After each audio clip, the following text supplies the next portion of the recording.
All right, and welcome high atop the Municipal Stadium press box.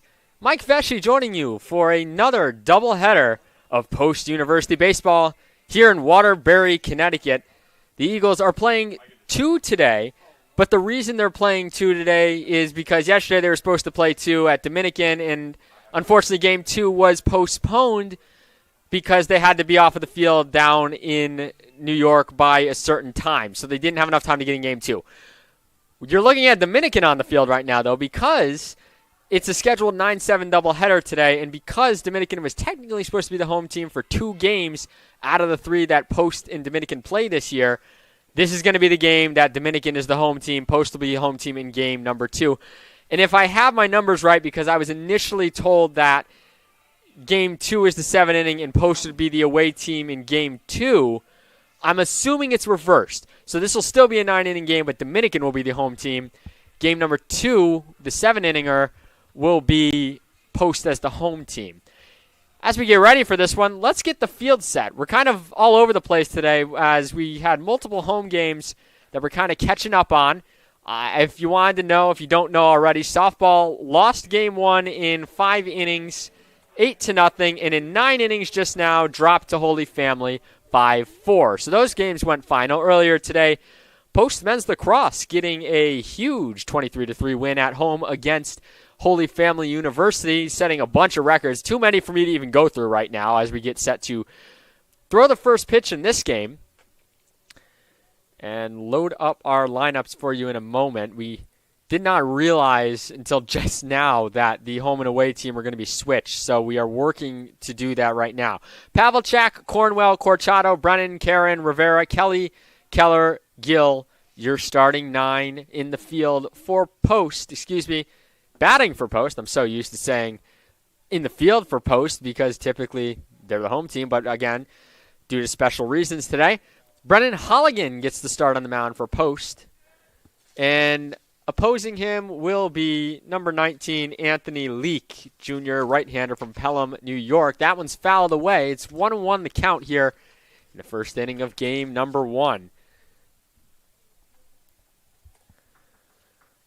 Again, if you're just joining us, a lot of action. So originally this game was actually supposed to there wasn't even supposed to be a game here today, folks. Because of all the rain this week, games got moved around. Pavlicek fouls that one off to the left. Games got moved all around. We were supposed to play this game on Thursday, but then it's New England. It snowed. And then we ended up trying to play the doubleheader yesterday. Again, that didn't work out, so we played a doubleheader today. Originally, this was scheduled for one game at 5 o'clock, 9 innings. And again, things changed. So we'll have to do the math in my head. There's been a lot going on this afternoon. 16 innings of baseball fun for you. We'll have Grace Glassrud back on in game number 2, and we may also have Bianca Stiles joining us for an inning as well in this one. So lots of fun coming up this afternoon for this broadcast and this evening as we play 2 today. One other game going on right now for Post University is men's tennis over at the Edgewood Tennis and Bath Club. As Pavlicek's going to be hit on the 3-2 pitch, he'll go down to first. So the leadoff hitter on base for the Eagles. So yeah, that's kind of where we're set with everything. Men's tennis right now, when I left the facility at about 1:30, had dropped their doubles 1 match 6-4. And they were tied at 4-all, I believe, in the doubles 2 and trailing at least 3 or 4-0 in the doubles 3. So it wasn't looking good for that doubles point there. And if we have any updates on that, we will get them to you as soon as possible. But for now, we lock in and get loaded for this one as Evan Cornwell is stepping to the dish with a runner on first and nobody out in the top of the first, not the bottom if you're just joining us. On the screen, you'll see also Post is to the right side as that one's lined up the middle by Cornwell for a single. Now first and second with nobody out here for Post. On your screen, you'll probably see Post on the right instead of the left, just because it's typically the home team. So today, for this sake, I think we can actually switch it somehow, but we'll worry about that as the game goes on. Again, lots going on here right now as we get underway here with game number 1. And in game number 2, again, Post will be the home team anyway, so everything will shake out as needed in the second one. That one's low to Chris Corchado for ball number 1 from Leak.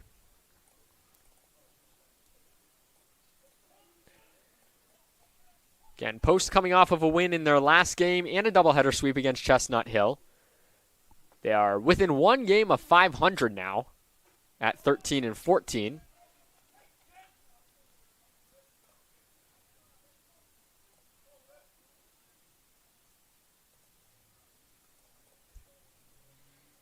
And are looking to do some damage early in this one with the 2-0 count already. Corchado fouls that one off. I don't know what that hit off of, but it came back into the field of play. So the count moves to 2-1.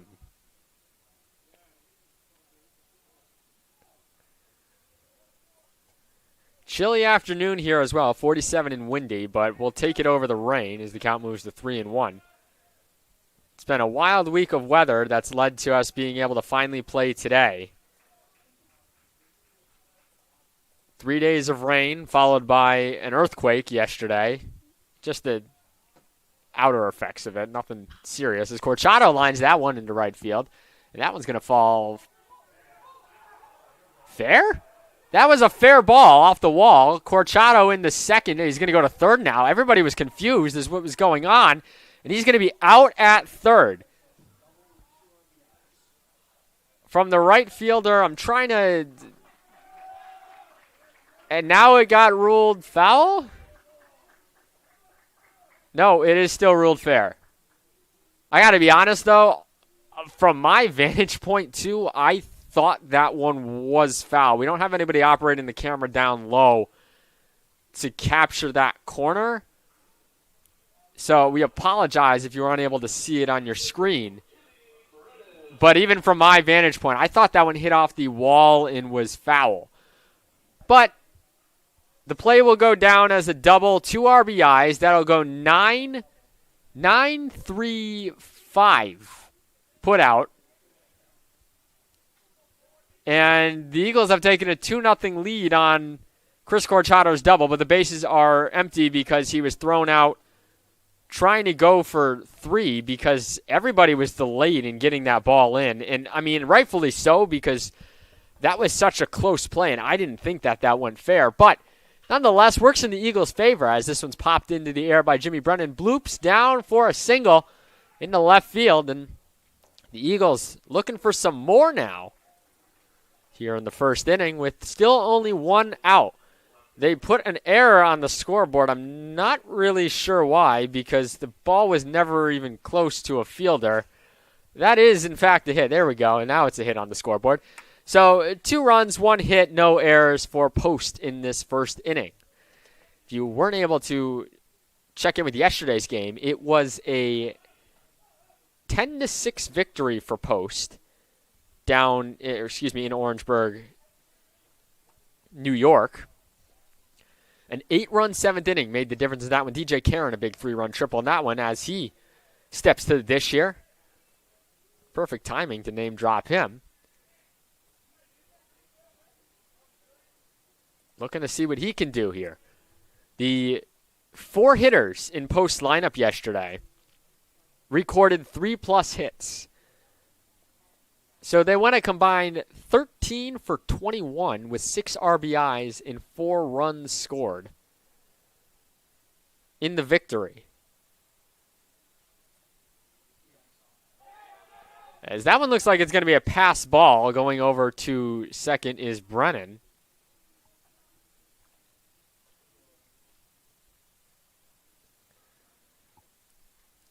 Six RBIs, 5 runs scored yesterday for Post in that one. Michael Pavlicek, Evan Cornwell, Chris Corchado, the top 3 of the lineup, each got 3 hits. Justin Rivera, a 4-for-4 game. Karen takes that one low, and he'll walk. And up will come Justin Rivera. An interesting story about him.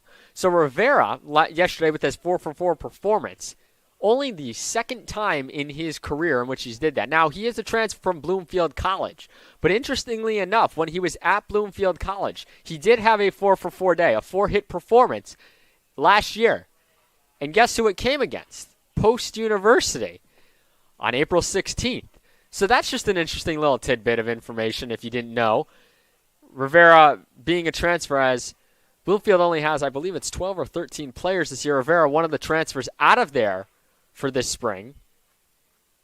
And now he's with Post and had a 4-for-4 performance in yesterday's game. So he'll step to the dish with 2 on, looking to do some damage here. Again, because of that mound visit just now, there will be no mound visits allowed for the rest of the inning unless Dominican plans on pulling Leak from this game. First and second here, and I think Rivera just ducked out of the way of that, so that'll be a wild pitch. Runners advance a base. Nope, it did hit Rivera. I thought it hit Rivera, but I didn't see a signal at first. So Rivera goes down to first. Forget what I said about a wild pitch. No wild pitch. It's just a hit batter. Everybody would have advanced the base anyways. And that brings Jalen Kelly to the dish with the bases juiced.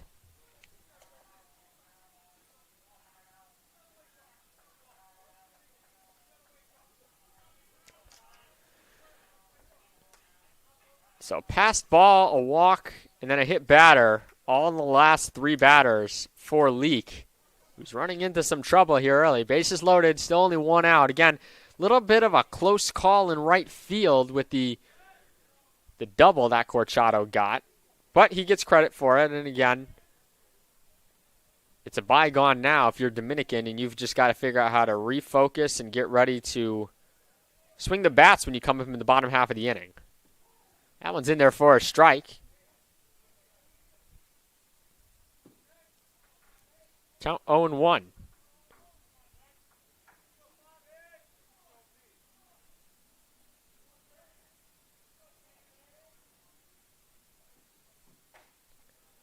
That one's in there for a strike, and now Leak ahead 0-2, and Jalen Kelly didn't like where that ball was in terms of the strike call.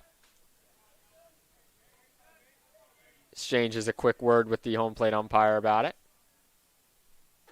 That one's high for a ball, and the count moves to 2-2. So Leak got ahead 0-2, and now it's evened up at 2-2 apiece. Again, still 1 out, bases loaded. The middle part of the lineup up right now. That one's in there for a strike. Got away from him. He didn't offer. That's Torres behind the plate. He ended up going and grabbing it. Runners don't move up at all. And now Hunter Keller, the number 8 hitter, will come up to the plate. Eagles, chance to bat around in this inning, but they'll only have 2 runs to show for it so far, which was the double by Corchado.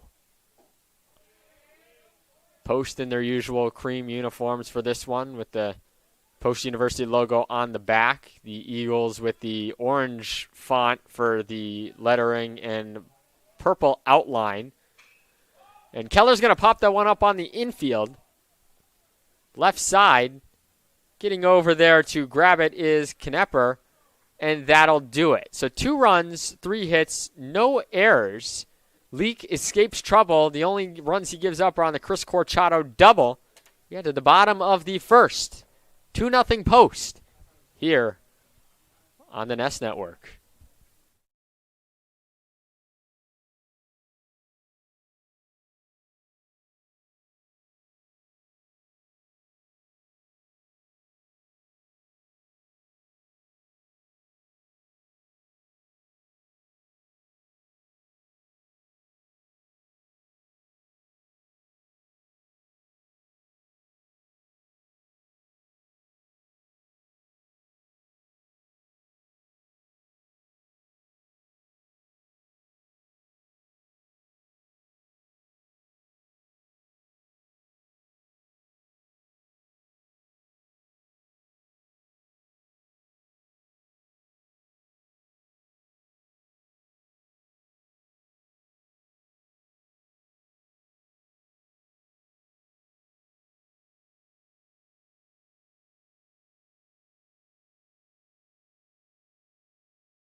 All right, so we actually think this one might be the 7-inning game. We're still trying to collect information on it. And this is why Post is batting first here. So we were originally told yesterday that Game 1 was going to be the 9 and Game 2 was going to be the 7. It's been reversed, so Game 1 is the 7, Game 2 is the 9. Brendan Holligan on the mound is getting the start in this one.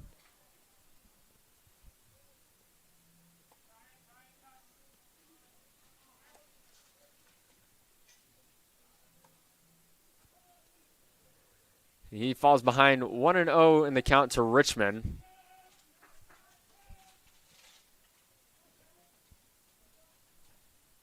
Tyler Richmond, the junior outfielder from Sunrise, Florida, at the dish.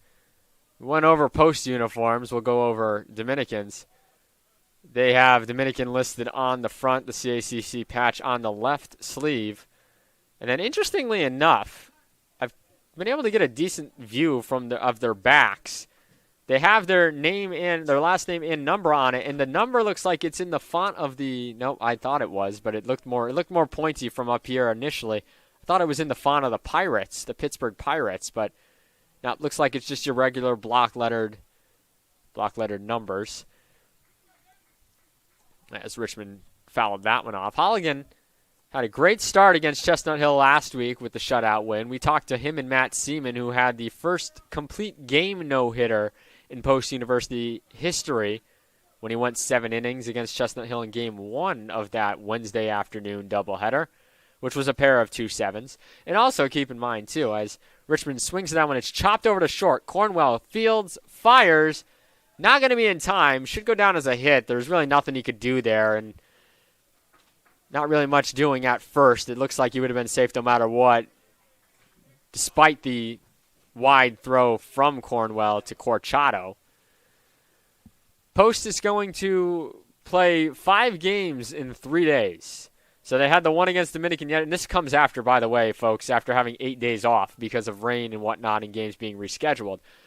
So Post will have played 5 games after tomorrow in 3 days. 1 against Dominican yesterday, 2 against Dominican today, 2 more 7-inning affairs tomorrow afternoon against Goldie Beacom, who is receiving votes in the national poll. And I should mention, by the way, as well, that doubleheader has been moved to 1 o'clock in the afternoon, likely due to the fact that we're playing a doubleheader later in the day now instead of just a single 1 game today. So that's a look at what's to come for Post in the next few days. We also have senior day for the softball team tomorrow at 1 o'clock. We'll have that for you on demand on our YouTube channel after the ceremony is over. We'll post it to YouTube. You won't be able to see it live, but we will have it on YouTube after the fact. Holligan with a few checks over at first on Richmond. Nothing doing there, and he'll focus on Knepper. He fouls it off to the right into the screen. Very, very large roster for Dominican. Too many for me to count right now, but they have a large freshman class as you get up higher into their numbers and a lot of redshirt players. As Holligan gets Knepper looking for the first out of the inning, which will send Gilligan to the plate. Ty Gilligan.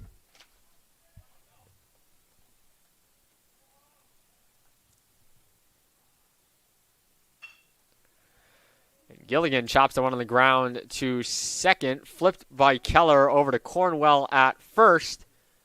Gets the fielder's choice at second. Gilligan is safe at first. He lost his helmet, and the first base coach is going to pick it up.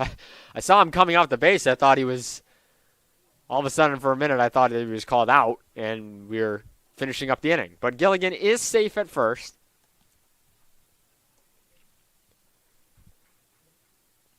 And there's 2 away here.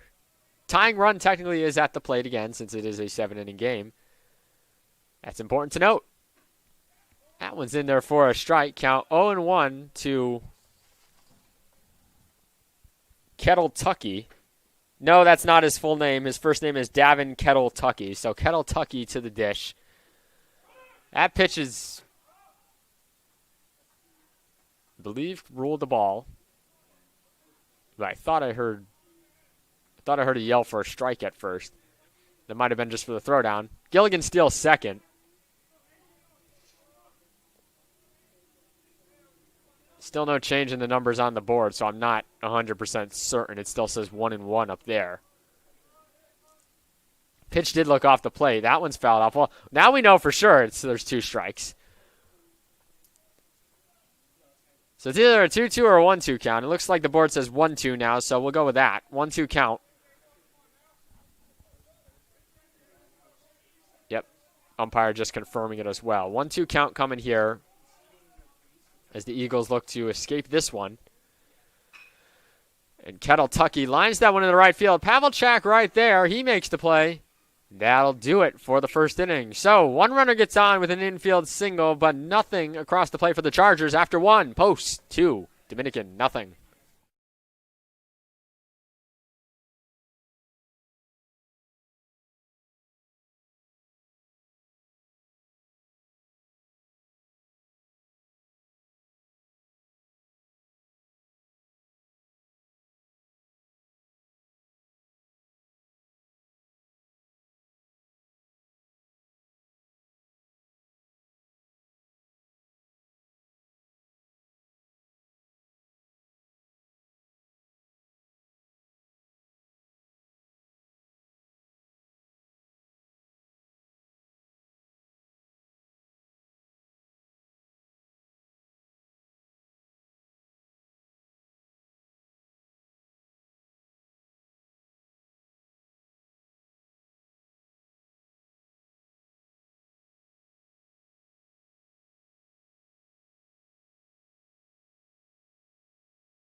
All right, inning number 2. Danny Gill to the plate. Anthony Leake still on the mound. 2-0 Eagles in the second inning. I'm so used to the home team hitting first.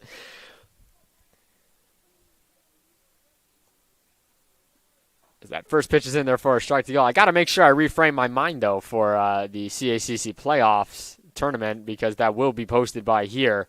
That will be played here. Regardless of where post finishes, if they were to finish within the tournament or not, it is being played here.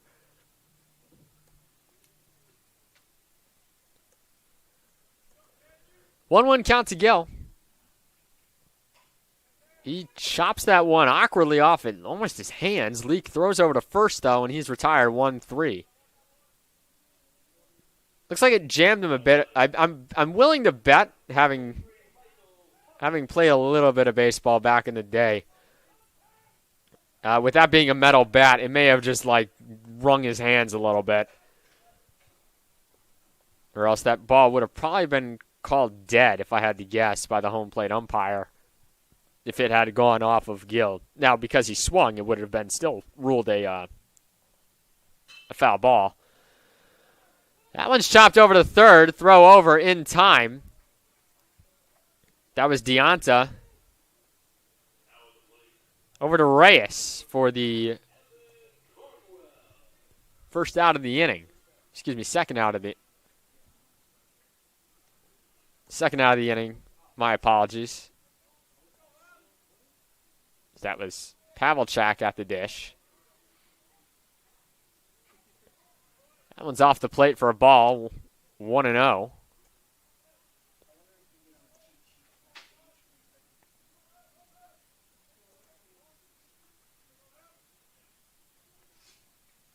Cornwell singled in his first at bat as that one's off the plate. Count moves to 0-2.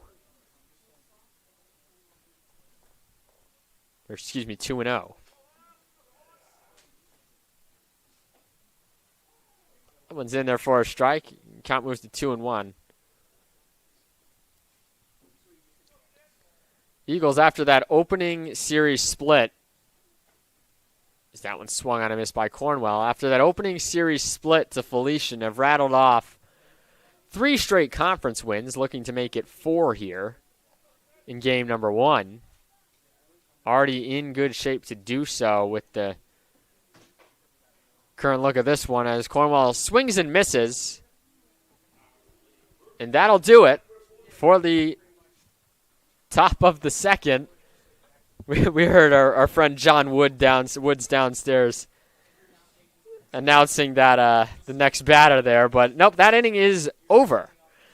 We head to the bottom of the second. Dominican will come to the plate. Brendan Holligan back on the mound here on the Nest Network.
Torres to the dish, Holligan on the mound.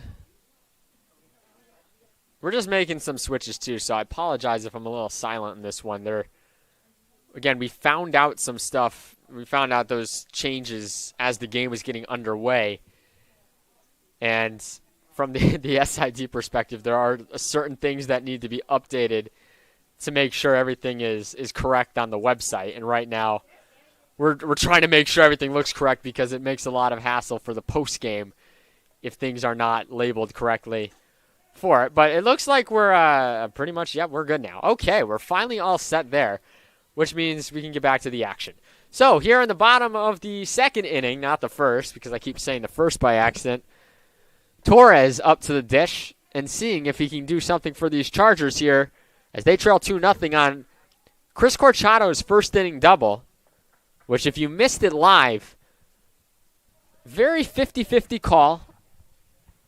It was ruled a hit, but off the wall, it looked like it just fell inside as Torres laces that one into left field, falls in for a hit. Karen goes over to grab it. Torres is going to be held at first. So the leadoff man on for Dominican. That'll bring Andrew Smith to the plate.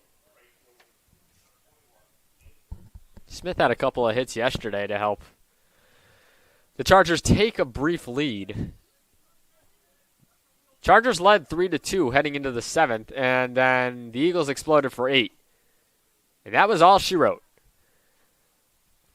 Dominican would get 2 back in the 8th, but at that point the lead too big for for them to overcome against Post.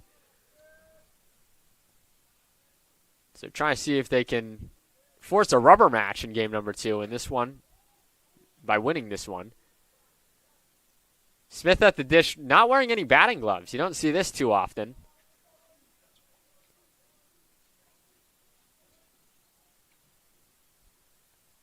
That pitch is in there for a strike from Holligan, and the count moves to 1-1. 2-3-0, 0-2, and 0 on the scoreboard for both teams. Again, Post the home team in game number 1.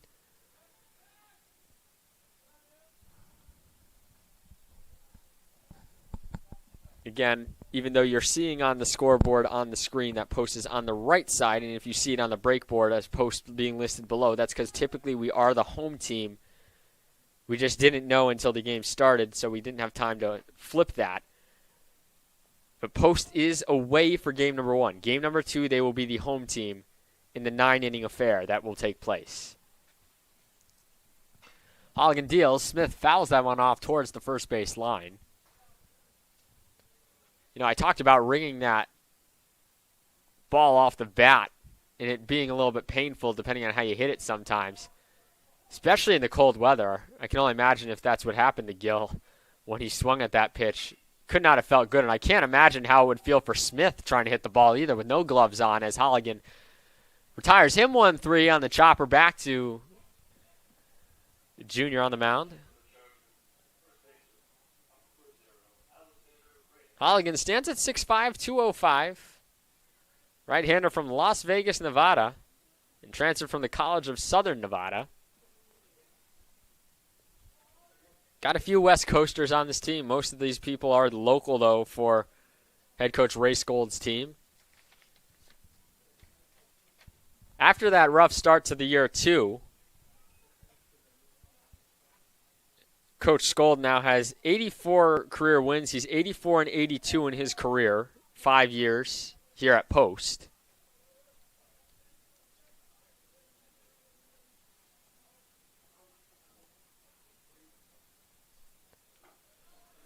He's outside for a ball. Count moves to 2-0.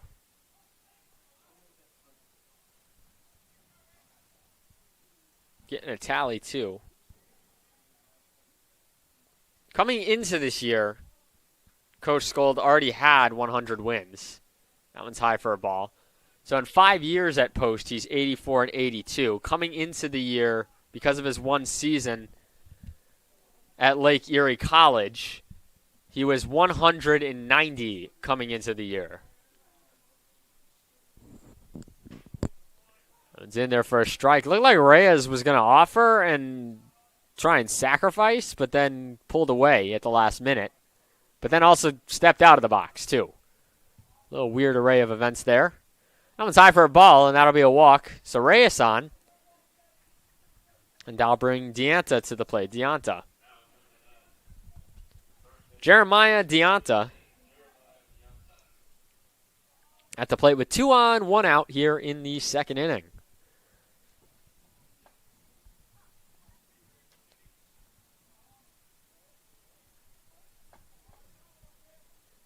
So Brendan Holligan will look to see if he can work out of some trouble. The go-ahead run technically at the dish right now in Deonta. That first pitch is in there for a strike from Holligan. Count 0-1.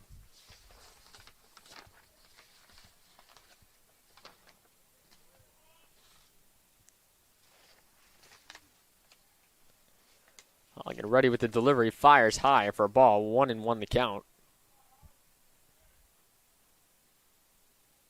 Trying to get Deonta's numbers here. Don't seem to have them in my sheets.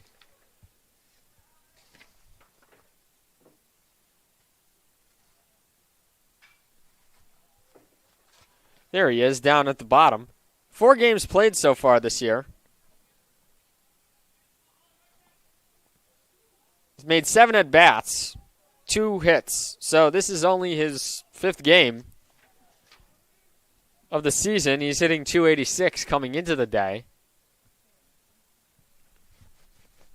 And this is his 8th at-bat of the 2024 campaign. He offers that one, swung on and missed, and he's down swinging. So that's the second out of the inning. Holligan 1 out away from getting out of trouble.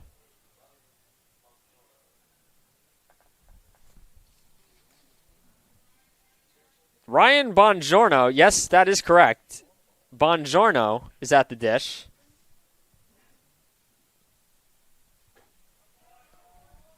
That one's in there for a strike. As a fellow Italian, I can respect that last name a lot.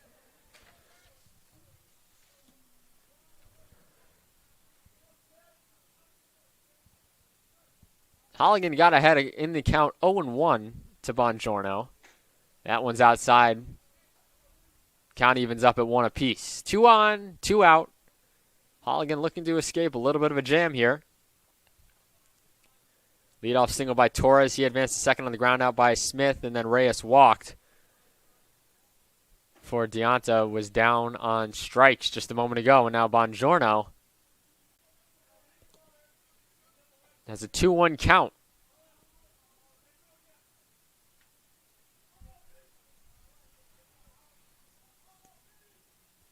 Holligan delivers, and that one's lined into left field. That one looks like it's going to get over Karen's head. And that's going to at least score one, maybe two. Coming around third to try and score is Reyes. He will. And Ryan Bongiorno says Bongiorno to Holligan on the mound with his two-run double, and we are tied up at 2-all here in the bottom of the second.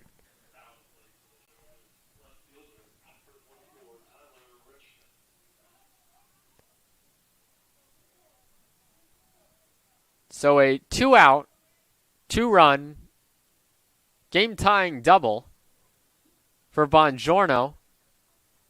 And it's a brand new ball game, 2-2 all. Chris Corchado with a two-run double, and then Bongiorno answers back with a two-run double of his own in the very next inning. This was a very scrappy game yesterday in terms of, again, like I said, one inning really made the difference in that one. Otherwise, it was a 3-2 ball game outside of that 8-run seventh inning. So this is a Dominican team that's not going to go away easily no matter what. When you look at the record, they're 10-18, 5-3, 5-2 coming into this three-game series yesterday with Post.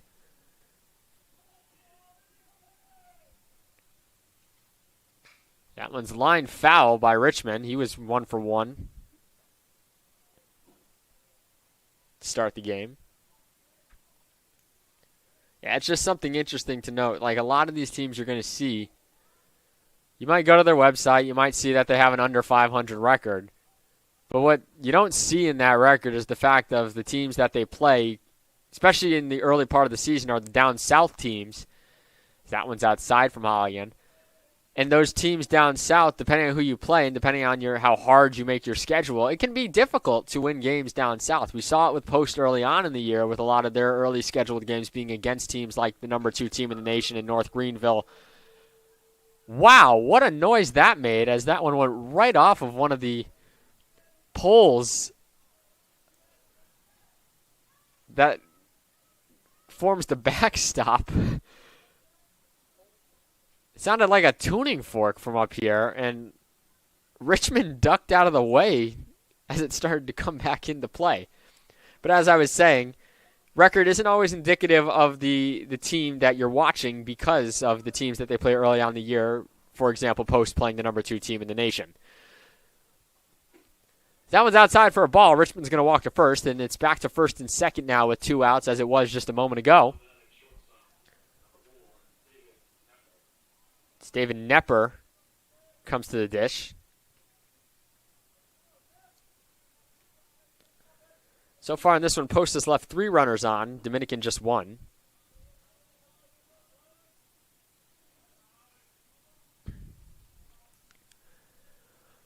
Holligan in a bit of a jam here. Game number 1 as that one's in their first strike. And the thing is, too, is yes, you have a ton of pitchers on the roster. But you also don't want to have to use too many of them because, again, this is game 1 of 2, plus 2 more tomorrow against Goldie Beacom, who is not going to be an easy opponent. So the more efficient Holligan can be to get through game 1, similar to what we saw last week when Joe Cristiano won a complete 7 innings against Felician.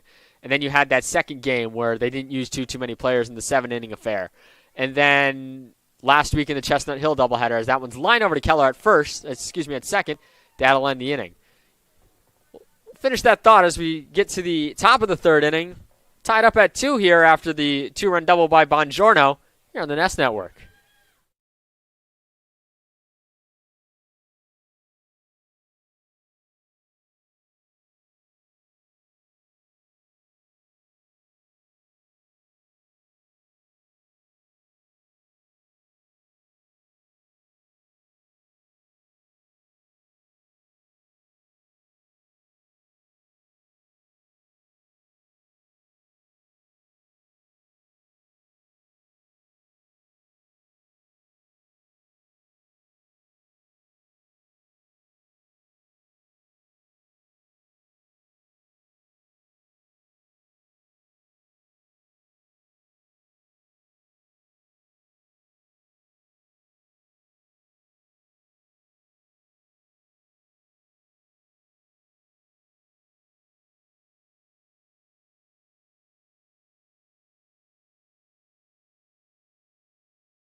All right, time to finish that thought. So I was talking about the pitching and how it's important to be efficient these next few days if you're post.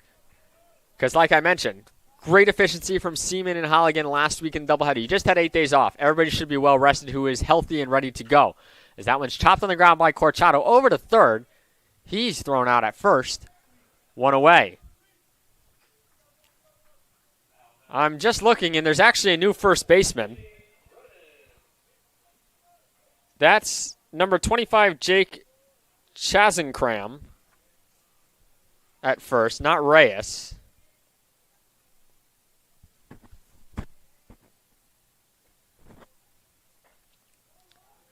So that just happened at the start of this inning. Didn't see the umpire's signal between innings on that. So new first baseman, Chazenkram in for Reyes. That one hits off the umpire. So now I'll finish it. So the pitching is very important because, like I mentioned, you had 2 great starts. You have 8 days off. Anybody healthy? Good to go, hopefully. But you don't want to burn through too many pitchers because you had to burn through a couple yesterday. And now you have 2 games today, 2 tomorrow, and then you play again on Tuesday against Bridgeport. Brennan pops that one up on the infield. And right there to grab it at second is Bongiorno. 2 away.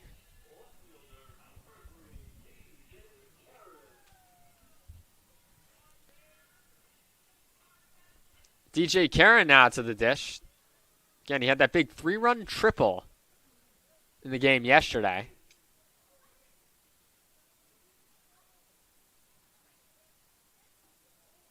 Leak fires low for a ball, 1-0 the count.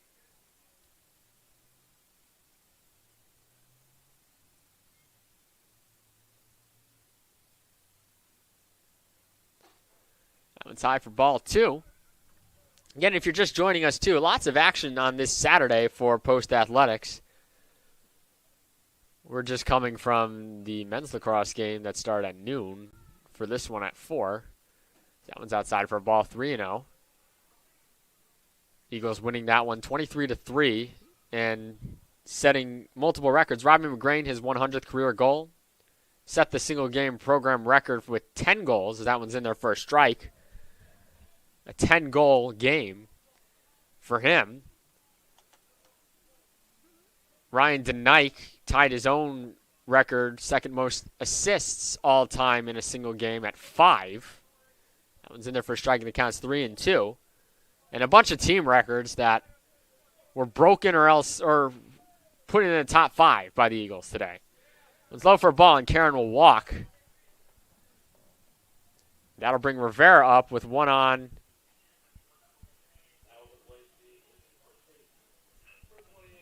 And 2 down. Going through it right now. Caused turnovers. Single game record, they tied it with 19. 23 goals in the game, that's second most all time. Ground balls, 51, fourth all time. And then they set the program record for single game assists, points, and shots at 17, 40, and 67, respectively, in the 23-3 win. They also allowed the fewest shots in program history at 18. I forgot to include that. So, big day all around for them. As Rivera takes that one for a strike, 1-1 the count. And then, like we mentioned, softball swept in their doubleheader down against Holy Family in 5 innings, 8-0, and then in 9 innings, 5-4. And tennis still in progress as we speak. It was low for a ball. Karen was running on it. He'll get to second with the stolen base, and the count will move to 3-1.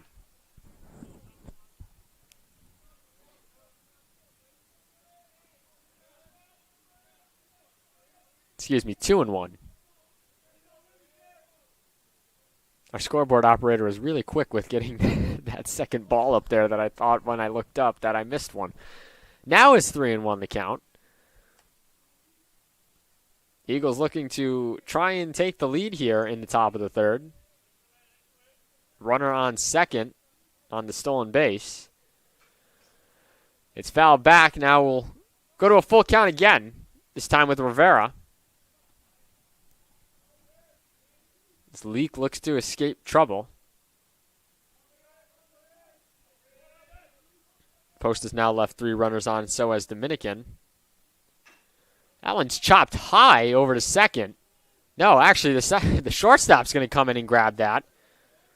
That was Nepper coming in there. He throws over to Jasonkum, who just came in a few minutes ago, and no runs come across for the Eagles. We head to the bottom of the third inning. We are tied here at 2 on the Nest Network.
Ty Gilligan to the dish. 0-1 on the day. Designated hitter stepping in.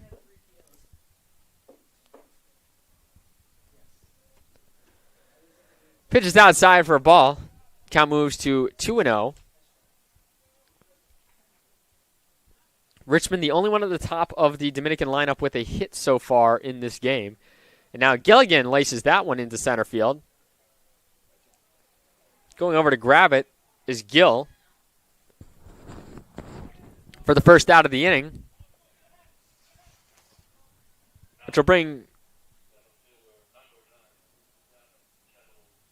Davin Kettle-Tucky to the plate.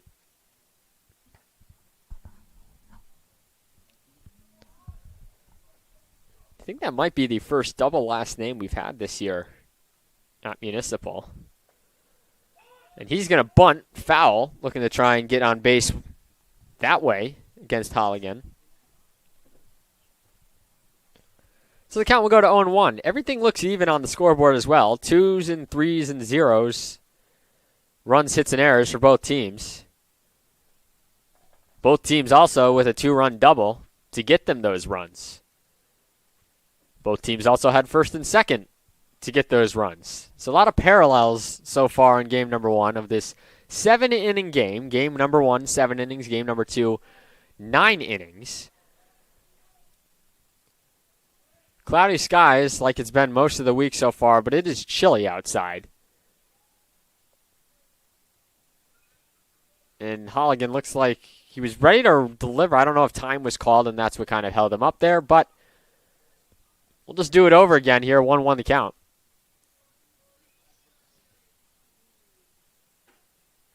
That one's in there for a strike, and Kettle-Tucky now behind 1-2.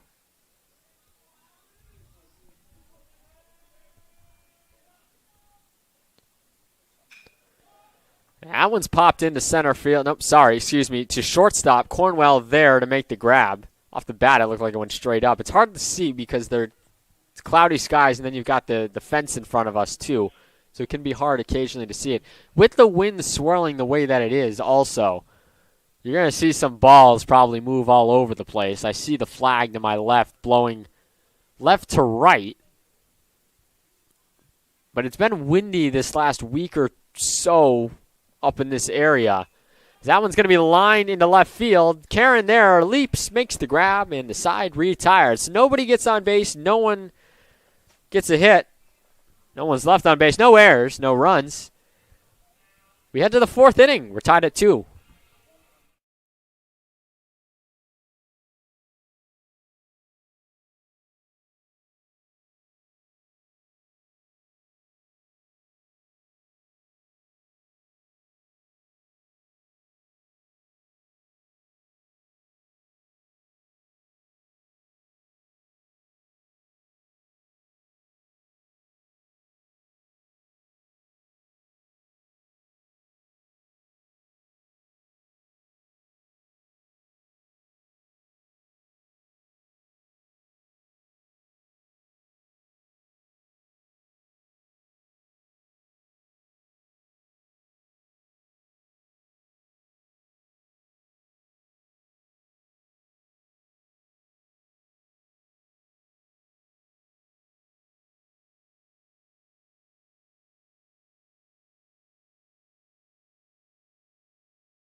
Jalen Kelly to the dish. The Eagles had the bases loaded with him at the plate in the first inning. Again, they only came away with 2 runs in that inning on the Chris Corchado double. Otherwise, they've been very quiet in general in this game today. That pitch is outside for ball. 1-0 the count. Kelly 0 for 1. With a strikeout looking. If I'm not mistaken, I believe it was on 3 pitches. But he's ahead in the count 2-0 now. The whole bottom of the post lineup 0 for in their first at-bats from Rivera down to Gill. That's the 6-9 hitters. As that one's going to be popped up in the air to right field. And the wind, yep, I just talked about it last half inning. The wind carried that one. Now, there's no way that could be an error, as Smith never really had a track on that. That's just going to fall in for a double for Jalen Kelly, a leadoff double for him. So runner on now for Hunter Keller here in the top of the 4th. The Eagles with nobody out. A golden opportunity to score a run here. That one didn't look like it was going as far as it did, and it may have deked me out because of Smith and the way he ran towards it, but I thought that one was much more shallow than it was. It was back near the warning track when all was said and done. And we're going to get a pinch runner here. So that's going to be Joshua Chen, the freshman outfielder, and Leak is saying they didn't call timeout. Looks like the coaching staff for Dominican is arguing the same thing. And then Leak was actually getting ready to throw over to first because they were trying to, I think, say Jalen Kelly didn't step on first. It's been a wacky first few innings here at Municipal. Between the foul ball that was... Again, very, in the sense of it, is going to go down as controversial depending on how this game plays out. Was ruled fair down the first base line. It was very, very close. And then now I don't really know what the argument here is. I want to say it's because they didn't call time, but then I also don't know because they were getting ready to throw to first and claim that Kelly didn't touch first is what it would seem like to me. That would be the only reason why you would throw over to first if you're Leak with the runner already on second, because Kelly, if he doesn't touch first and they throw over to first and touch the base, Kelly is retired because he never touched first base. And now you're going to see it right here. And they call him safe anyways. So after all that, Leak checks anyways to make sure. Kelly touched first, and now we'll finally get Hunter Keller to the dish for this at-bat. He is 0 for 1 on the day. And he's going to line that one right up the middle for a base hit, and that's where that pinch runner is going to come into play as Chen is going to score from second, and the Eagles retake the lead 3-2. And Leak arguing with the home plate umpire now about the previous play still.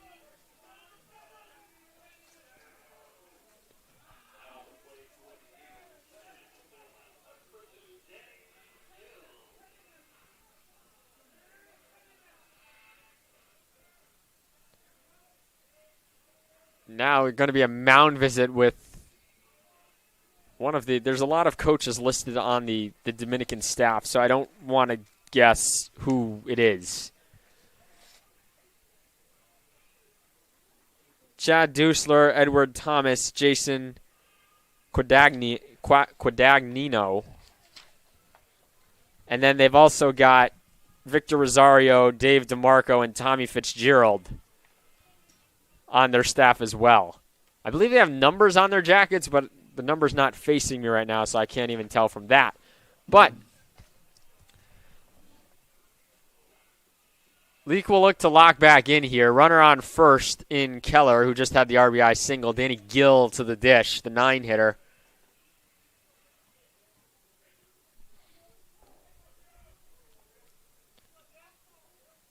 And he's going to try and bunt the runner over. Fouls the first one off. Count goes to 0-1.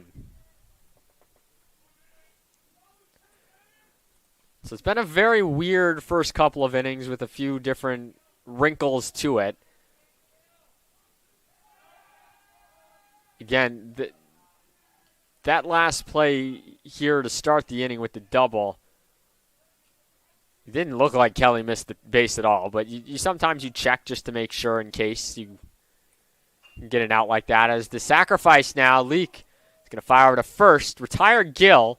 Up to second goes Keller, so that's exactly what they want. And there's only one out for the top of the lineup in Michael Pavelchak, with a chance to get another run across on a single. So very smart move so far this inning, because Jalen Kelly doesn't have as much speed as Joshua Chen does. And so that pinch runner move right there with Kelly on second helps the Eagles score, because in any sense of it, it was very possible that the Eagles would end up having just a runner on first and third on that single, and then they just had the sack. Obviously, that changes the whole complexity of how you go about the inning, but still, it's just an important thing to note that things would be a little bit different in any sense of it. As that ball skips away from Torres. It's the third or fourth time now that Torres has let a pitch get away from him,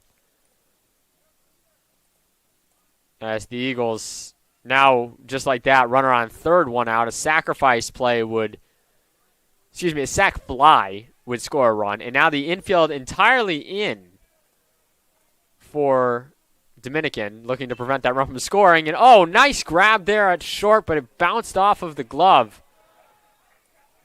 I mean, honestly, though, that's not the worst thing in the world if you're Dominican. Nepper, it glanced off his glove. From my vantage point, I have a post in my way, so I thought he grabbed it cleanly. But Keller couldn't move off of third because that was snagged. And then over there to pick it up was Bongiorno. So the runner holds at third. It's going to go down as a hit because there's really nothing you could do about that. It was fielded pretty cleanly, and it was a hard chopper. Now there's runners on the corners for Evan Cornwell. But two different things can happen here now. Cornwell has to put it into play in the outfield to get a run in, or Dominican, in their favor, a double play ball right now is in order because there's a runner on first. So there's a force at second, and he went for the bunt to try and sacrifice home Keller and bunts it over the fencing in front of us, and the count's now 0-2.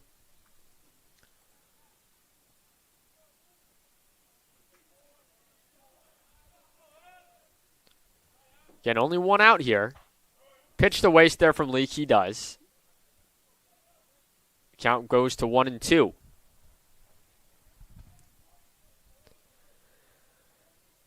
Again, 7-inning affair. 3-2. Post is the away team for game number 1. And swung on and missed by Cornwell and 2 away. So Leak does a good job of getting the out there. A very good, I got to say, for both teams this inning so far, it's been a very good matching of each other. You had Kelly get on, and you had the pinch runner, which was smart by Coach Skold on post side to help get a run in.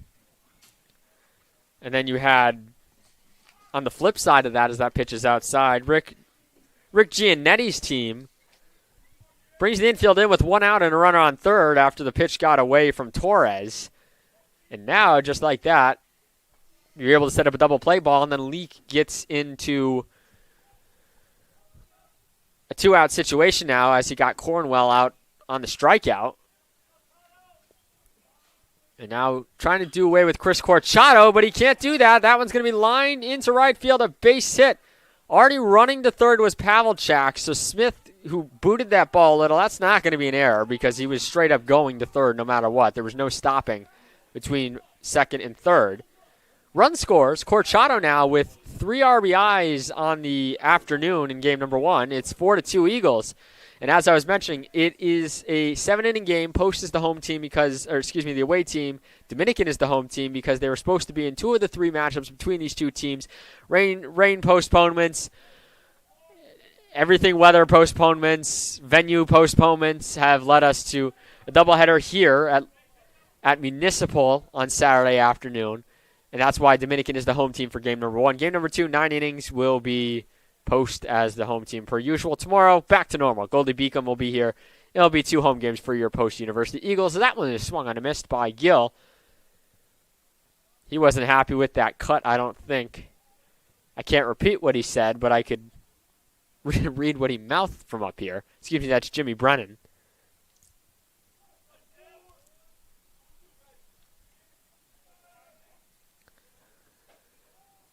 Oh-2 is outside. Lee had a pitch to waste. If Jimmy Brennan can score a run here, he'll pass Robert Olah as the all-time RBI leader in post-baseball history. He is already first in runs scored with 122, passing Dan Luisi. Michael Pavlicek, who is on third, has scored 113 times. His 113 runs scored. He needs 2 to tie Dan Luisi at 115 runs scored. Again, Brennan has the all-time record right now. Pavlicek with a chance to move into second all-time on that. He already scored once today, so he will actually tie Luisi if he were to score here. So a chance at a couple little historical tidbits in this inning. Nope, not going to happen, though, as Jimmy is rung up on that one. Brennan down on strikes. He was running down to first, thought it was ball 4. Post gets 2 runs, 4-2. Head to the bottom of the 4th.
Bottom of the 4th, Dominican trailing 4-2.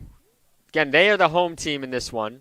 It's a 4-2 ball game after the Chris Corchado single in the top half of the inning, as well as the run-scoring single by Evan Cornwell, as that first pitch is outside for a ball.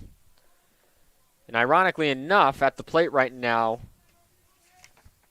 Andrew Smith, as he pops that one in his center field. I don't think Gill's going to get there. He won't. That's going to get in for a single. Ironically, Smith had lost the ball in the first with the first batter in Jalen Kelly in the top of the 4th. I mean, I lost the ball too on that one. And now he's going to actually, Smith is going to be removed from the game for a pinch runner, and that looks like number 20, Gene Nunez. I'm going to guess, yeah, Gene Nunez. Or Jean Nunez. So Nunez on first, the pinch runner, substituting for Smith. So look out in right field in the next half inning. We'll have a different right fielder. Tolligan throws that one in their first strike. Count is 0-1.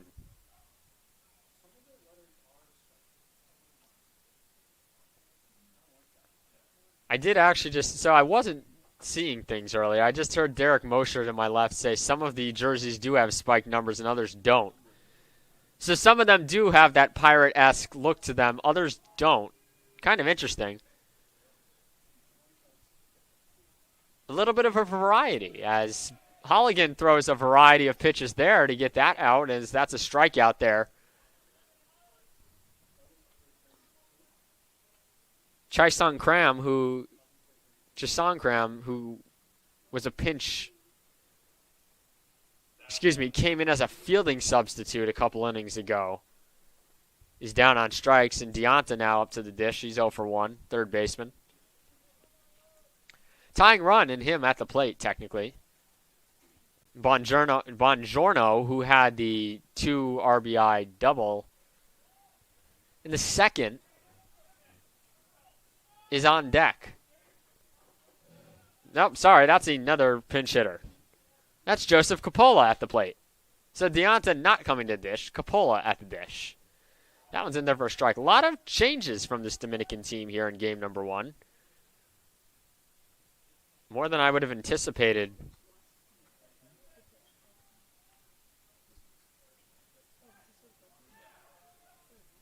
As the pickoff play to first, nothing doing there.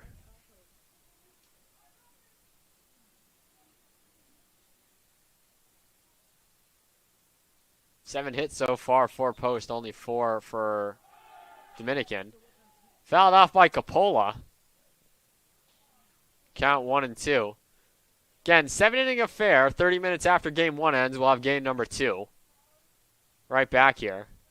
So, if you're like me and need to eat a few snacks before game number 2, go and do that and then join us for game number 2, which will be a 9-inning game. That one, nope. Not in their first strike. I thought that was going to catch the plate. Brennan framed it well for me to think it was a strike, but not for the home plate umpire too, and the count will move to 2-2. They're checking on Nunez over there at first.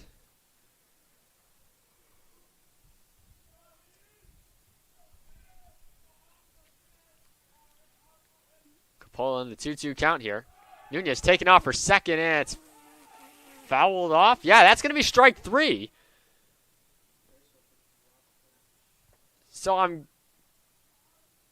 let's see, are they going to call him out? Yeah, he's out. So it will be a stolen base, but he is out on the strike 3 swinging. The pitch did go wild. Nunez was already running, so he will get the stolen base. The reason Coppola ran down to first is because in those instances on a third strike wild pitch, you can run down to first, except when the runner is on first. And technically, he was occupying first safely with that third strike pitch. He was not safely placed at second already. Therefore, you can't run down to first on it. It's in their first strike, and it counts 1-1 to Bongiorno, who had that 2-run double 2 innings ago. Does he have another 2-run hit in him? It would have to be a home run to be a 2-run hit, but he is the tying run. As he swings and misses to that one, count moves to 1-2. Just over the 1 hour mark here, about halfway done with this first game. So we'll get some baseball action under the lights here from Municipal Stadium in game number 2. That pitch is outside. Count 2-2. And then we're back here at 1 o'clock tomorrow for another doubleheader. Those will be 2 7 innings. 2-2 the count. That one's outside for a ball, 3-2. We were contemplating if we should bring our sleeping bags and stay overnight in the press box. We probably couldn't do that, but that pitch is low for a ball, and down to first goes Bongiorno, and now Richmond, the top of the lineup, will come up, who is 1 for 1 on the day.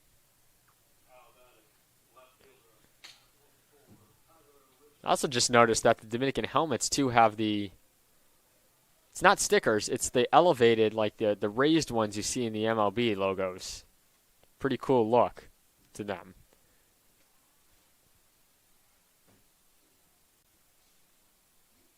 Halligan looking to escape some trouble here with first and second, 2 outs. Last time Dominican had first and second with 2 outs, it was a 2-run double by Bongiorno that tied the game. So Halligan looking to avoid that with the top of the order right here.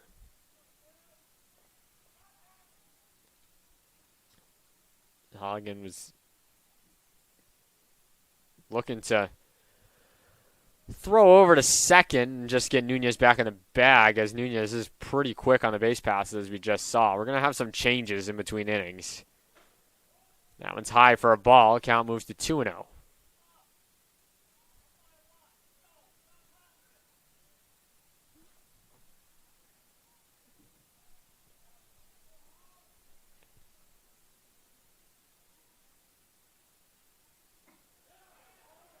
Strike down the middle. Now count 2-1 to Richmond. Despite this being a 4-2 game, it could be a lot worse if you're Dominican right now. And if you can cash in on your chances, you gotta. That one's lined by Richmond into left field. It's a base hit. Don't think that's going to score Nunez from third. It will not, as Karen was right there. It wasn't deep enough. So now the base is loaded. Big chance here for Dominican. The reason I say this could be a lot worse for them right now is because Post has left 6 runners on base, including the bases loaded in the first inning. And now Dominican, with the bases loaded and 2 outs here in the 4th inning, with the speed they have on the bases, do have a chance, depending on how deep the ball is hit here, to tie the game up with Nepper at the plate, who's 0 for 2. And Holligan throws that one outside for ball 1. He started to have a little bit of shaky control so far. His pitch count is getting up there. He's at 71 now. It is only a 7-inning game.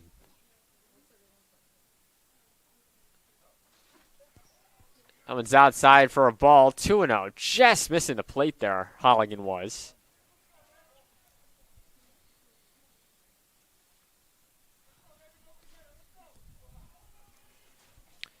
This is the last of the action for Post University Athletics here on a busy Saturday, as that one's down the pipe for a strike, 2-1. We don't have a final from tennis, but they're almost 4.5 hours deep into when the match started, so usually it takes us some time to get final scores from that, as that one's fouled off by Nepper, but it's pretty safe to assume, with them being over 4 hours since the match started, that match is probably wrapped up now, making this the last remaining Saturday games for Post Athletics right now. That one's popped up on the infield. No, it's actually going to get to the outfield. Pavelchak there makes the grab. Side retired. And actually, there was a new pinch runner on base, too. Yeah, that was number 70 over at that just ran across the plate. That was actually Jaden Maya. That was on the bases. I thought it was Nunez. So there's going to be a few more changes coming here anyways. We'll get them for you after the break. 4-2 Post.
All right, DJ Karen to the dish. It looks like that was Jaden Maya who went out into right field. I don't see any changes as of right now that occurred, as that pitch is high for a ball.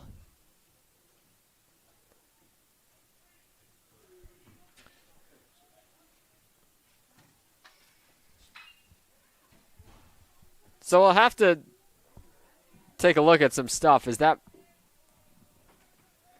going to be a single for DJ Karen.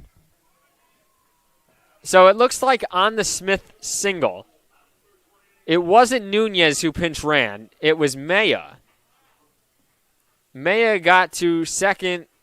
So Maya was the one who stole second base, not Nunez. So my apologies there. We'll get that fixed up as the game goes on.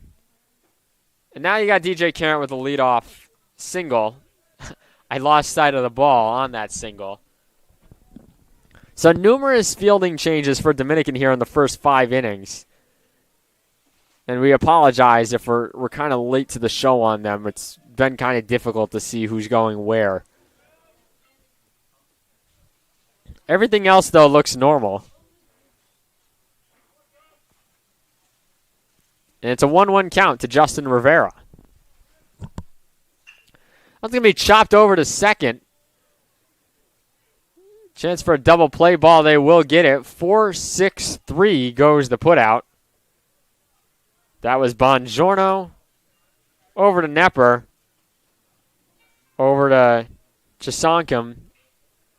I apologize if I'm pronouncing that name wrong. We don't have pronunciations for the Dominican team available.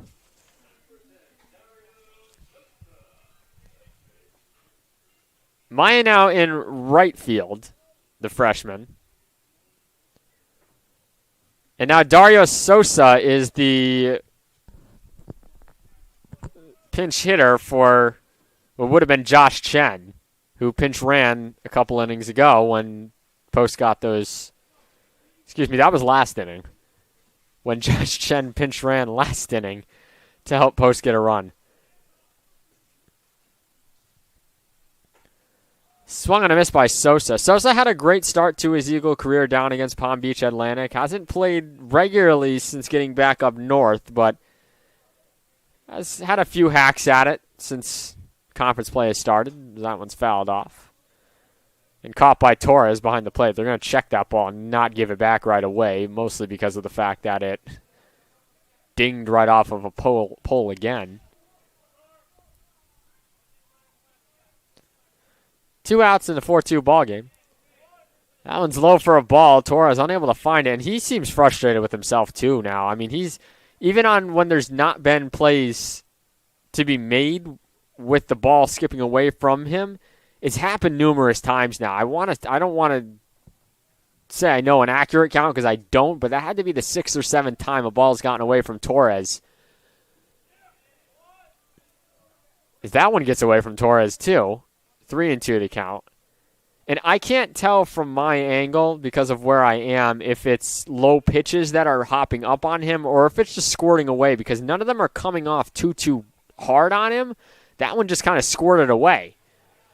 It's fouled off by Sosa again. The count remains 3-2.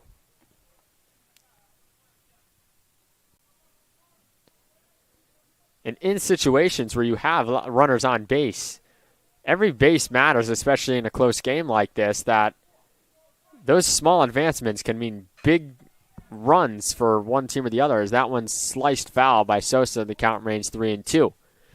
Again, if you're just joining us, Chris Corchado, a double off the wall, that 50-50 ball if it was fair or not. Take your pick at home.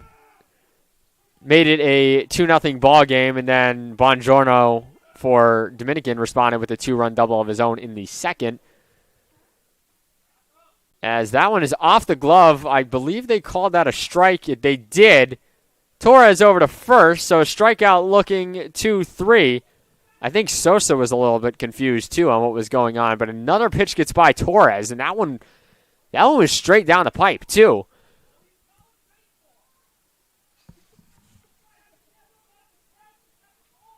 And we're there's some yelling going on down on the field, but we're going to head to the bottom of the 5th, 4-2 Post.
All right, bottom of the fifth. Ty Gilligan at the dish.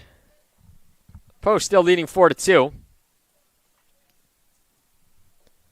Brendan Holligan still on the mound. This is going to be, that was pitch number 76 of the afternoon for Holligan. Again, 7-inning game. The more you can serve the bullpen, the better. I see somebody throwing with a jacket on right now. It is chilly, so I don't blame them, whoever it is. The longer you can get Holligan to go, the better, though. The less pitchers you have to use because of how many games you have in such a short span, the better. Especially at this point in the season. Once you get to the tournament and once you get to, if you're in the NCAA tournament and you have to empty the tank, that's when you empty the tank. Don't want to have to do it too early in the season. I believe they tried to check down to first on that, and I didn't see a signal from the first base umpire on the play. 1-1 the count. Gilligan swings and misses, and that was strike three. The board showed 1-1. So Gilligan strikes out swinging for the first out of the inning. And Kettle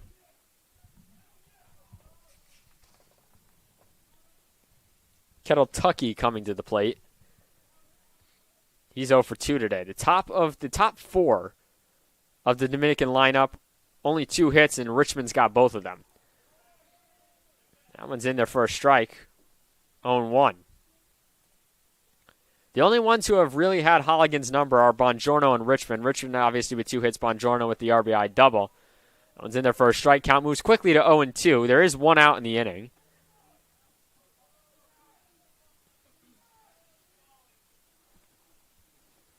The Eagles looking to do what they can this inning to get out of it and keep this 2-run lead and maybe add some more in the bottom, as that one was laced foul. So he'll step back in. 0-2 count against him. 8 hits for Post so far, 5 for Dominican. They left the base. Both teams have left the bases loaded once. A whole new ball game depending on how things shaped up if they were able to cash in on either of those opportunities. Watch out in the bullpen. That one was laced there. Kettle Tucky fights that one off, and it remains 0-2.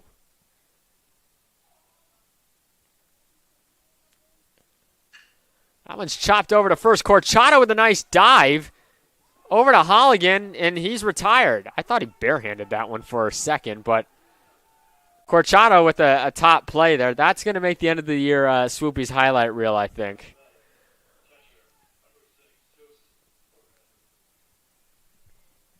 And there's 2 away here.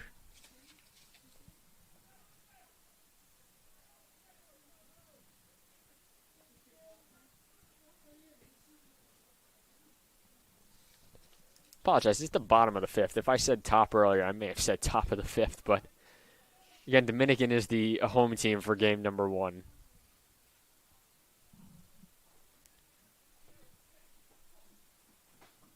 One-0 count in their first strike count. 1-1. Holligan loses the hat.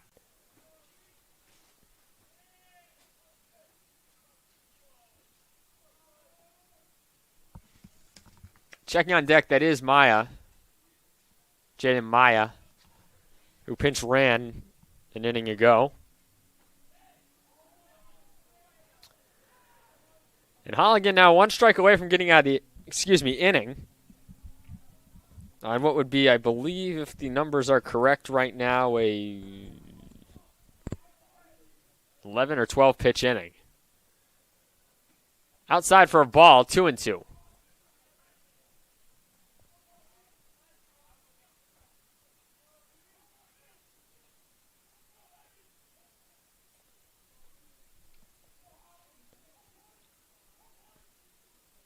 Holligan fires. Torres grounds that one to second. Keller over to first. Corchado, who made the nice play to start the inning, gets him for the final out.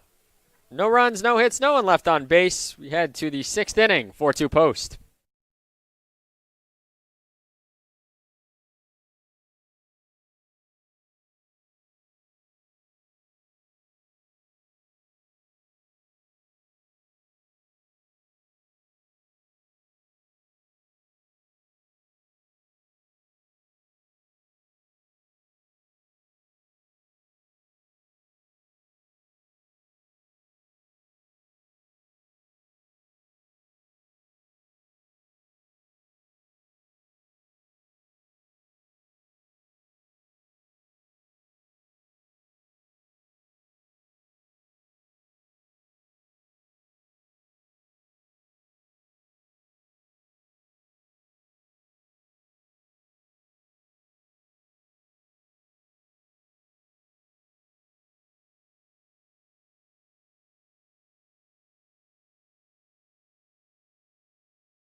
Hunter Keller to the dish. Leak still on the mound. You know what I forgot to mention that happened today also as well? The only reason I mentioned it is because I got a DM this morning on the Go Post Eagles account about this team that was in action today. Women's soccer had a spring game. Bianca's right next to me, and she's walking away now that I brought it up. Women's soccer had a spring game today. They lost to Monroe College a few days ago, 2-0, and we just got the official report from Bianca that they played Southern Connecticut today at Lemoyne and lost 4-0. So women's soccer, again, they're not in season. They're just their spring season to get ready for the fall. Fell 4-0 in that one.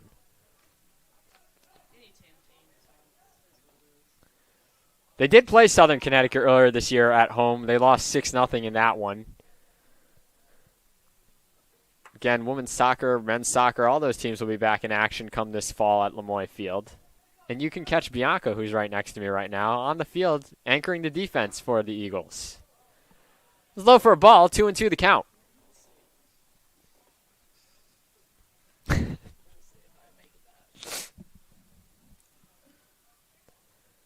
2-2 count to Keller. 1-2. He's 1-2 on the day. Swung on and missed. And Keller retired.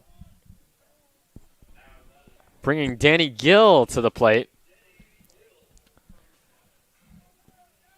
Post is 6 outs away from moving to 6-1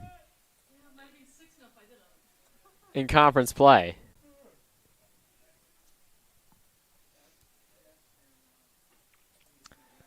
One's in there for a strike, 0-1. This is the first of 6 straight days in which we have games at home. Not just for baseball, all our spring teams. So today we've got baseball, lacrosse, and then tomorrow we've got a cool doubleheader of baseball and softball.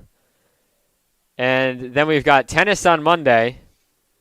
And then on Tuesday, baseball again, softball Wednesday and Thursday, rain and weather pending. That's what you're looking at if you're Post Athletics. And then we got more home games on Saturday. I believe next Saturday is just a lacrosse doubleheader starting at 11 a.m. I would have to double check the site. Off the top of my head, that sounds right at 11 and 2. Derek just confirmed it's correct. I'm looking at the standings, too, for the CACC North. Since losing that first game to Post in the CACC doubleheader they had here, Felician has rattled off 8 wins in conference. They're 8-2. Post sits atop at 5-1, but again, they've also played less games. And Dominican at 5-3. Caldwell is at 5-5. Bridgeport 3-3, and then Bloomfield is at 0-8.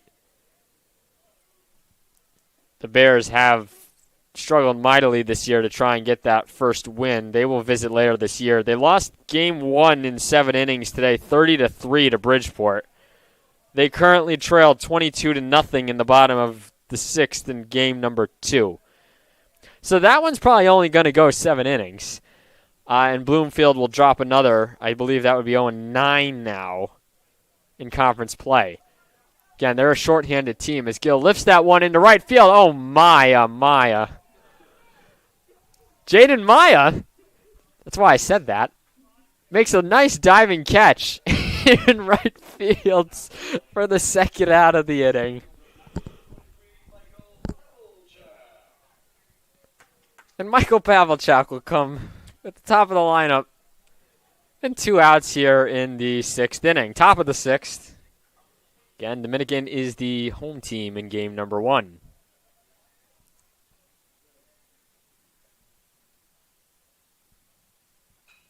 Pavelchuk fouls that one back towards the cage. If there was no cage there, that may have taken off Jack Olson's head to my left. Now, Bianca says she would have caught it. I'm not sure if you're familiar with using your hands since you're a soccer player, though. That one's bunted foul, and they're...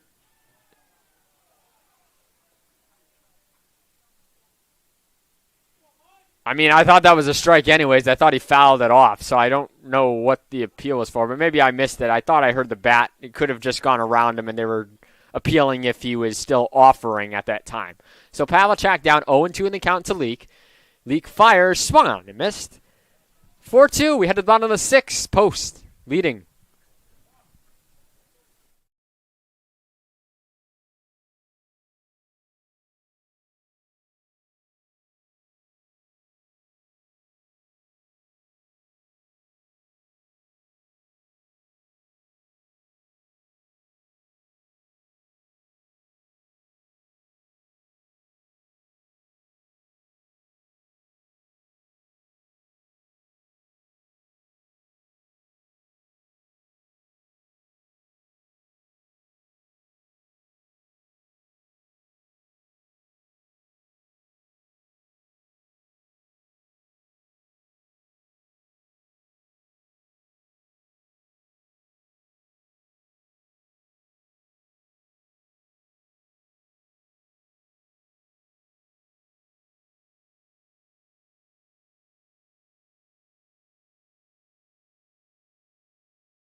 My, oh, Maya. It's Jaden Maya to the dish. I forgot I was live. My intrusive thoughts kind of won over there for a minute.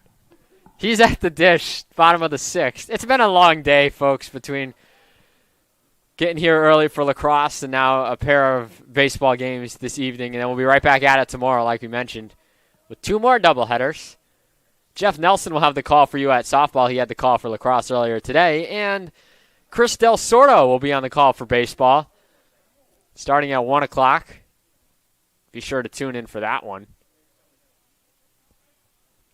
It'll be leagues better than what you're hearing now. Holligan delivers that one over the dish, and it's 2-1.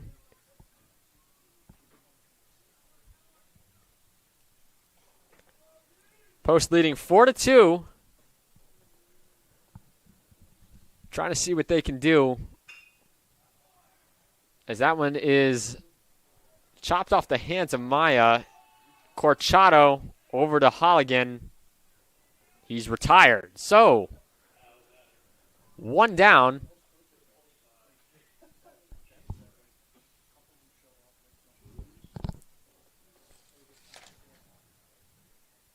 Jake Chisankrum now up at the plate. Again, I apologize if I'm mispronouncing that name. We don't have pronunciations for the players from Dominican. While he's batting, let's take a quick look around the CACC today. Wow, a lot of high-scoring games. So Felician wins 11-1 over Caldwell in 7. Bridgeport, like I mentioned, beat Bloomfield 30-3. Holy Family over Wilmington 10-4. Jefferson a 23-9 win over Chestnut Hill. And they also currently lead Chestnut Hill 12-1 in the bottom of the fourth right now. Felician shut out Caldwell 8-0 in game number 2. Bridgeport currently leads Bloomfield 22-0 in game number 2, top 7. Holy Family and Wilmington tied up at 1-all, bottom 8. And then we're currently at a 4-2 game as that one is lined into center field, and Chisankrum is in to first with a single. So when you look at all the games from today, we're the only one right now that has had, and obviously the Holy Family Wilmington game 2 right now, that's had pitching that's been keeping the bats in check. It's been a lot of offense just everywhere for the CACC teams today, especially Jefferson and Bridgeport.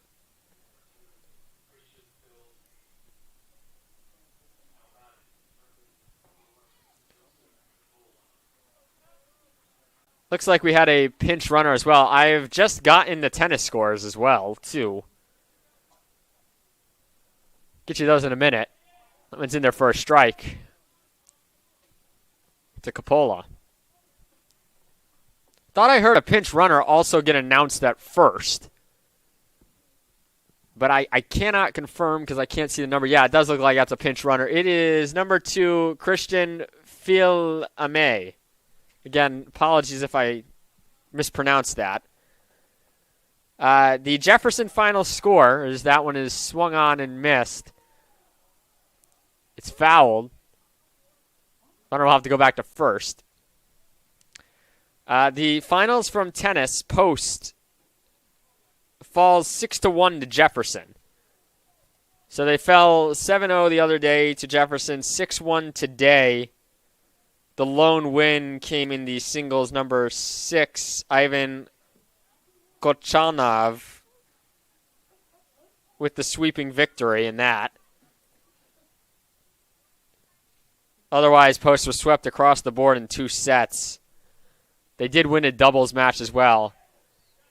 Dante Despontine and Gustavo Kerber with the 7-6, 7-5 tiebreaker win, but you need to win 2 doubles to get the point. So they did not. Post falls 6-1 to Jefferson. They are still in search of their first win of the season. They are now 0-8 on the year, 0-2 in conference play. This is flied into center by Coppola. And they're going to probably double off the runner. Oh, no, they're not going to be able to double off the runner first. It was going to be close. Gets back in time. Oh, wow, no, I'm sorry. They're going to say he actually, and I actually thought I saw it, but I wasn't 100% sure. Yeah, the runner never touched second on his way back to first, so that's going to be a double play. I believe that goes down 8-3. 8-3. It was either Keller or Cornwell that touched second, so it's either 8-3-4, 8-3-6. Heads up play by there. Heads up play there by the post defense. We head to the 7th, 4-2 post.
Having Cornwell to the dish here. Top 7. It's the final inning of this one. It's 4-2 post. The sun has made an appearance as well. But spring has still not made an appearance. It is very cold out. It's about 47 and windy, and it's not any warmer up here in the press box either because we do have the window open for the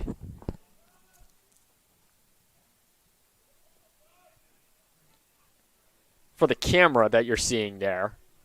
We are in the process of hopefully getting better angles with that one as well in the coming weeks. We'll see what comes of it, but make do with what we have.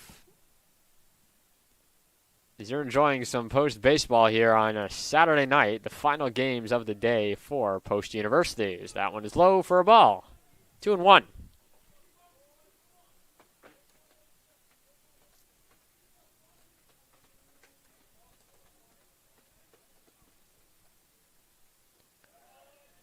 That's high. Count moves to 3-1 as it glances off of Torres' glove and goes to the fence.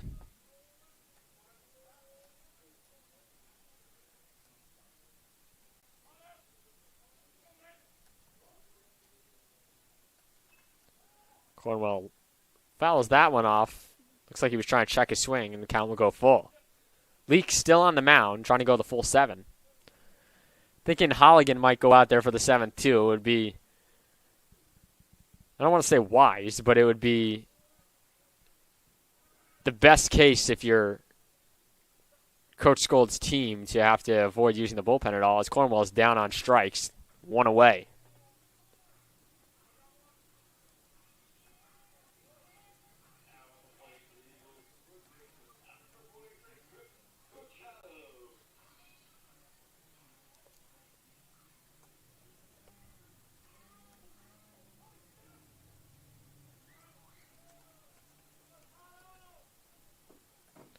Chris Corchado to dish. He had that big 2-run double in the top of the first, and then he had an RBI single in the 4th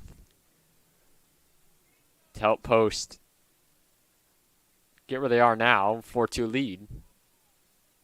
And on the brink of their 6th conference win of the season.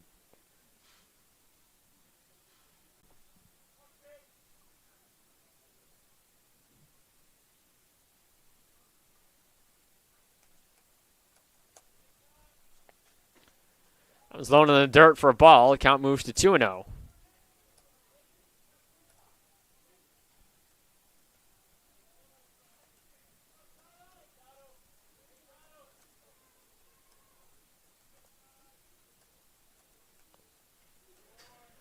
And Torres again struggling to corral balls behind the plate in this one. That one goes to the backstop again.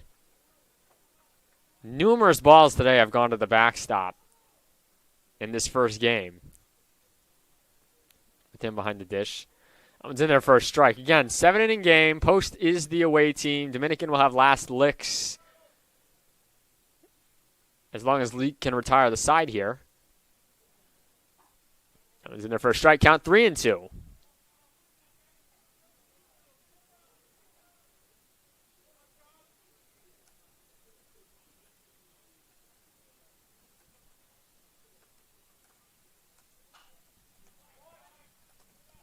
Foul the way to the left by Corchado, and count remains full.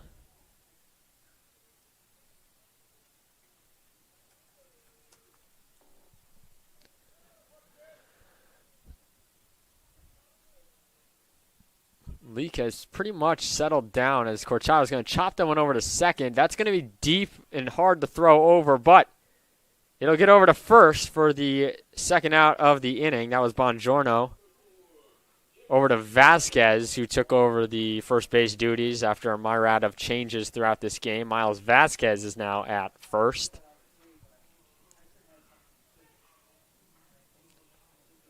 Each team has left 6 runners on base. Each team had the bases loaded once. Each team had a 2-run RBI double with 2 outs. Each team had first and second when that double happened.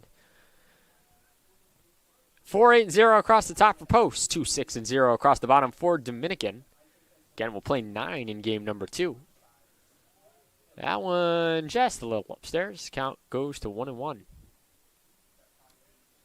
And Leak didn't seem too pleased with that. He was just kind of laughing about it. That one swung on and lined into left field. That's a base hit for Jimmy Brennan. So Brennan on with 2 outs. So that's heads-up base run. He's going to get into second with a double as Richmond over there in left field was slow to get to it. And Brennan, 2-out double. Eagles with a chance to maybe tack on a run or 2 here. Give Holligan some insurance. Going into the bottom of the 7th, which is the final inning of this affair.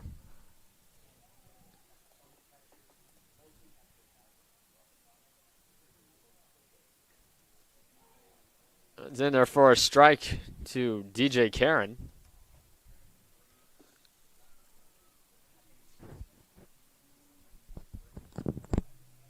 Post 9-3 coming to this game when scoring first.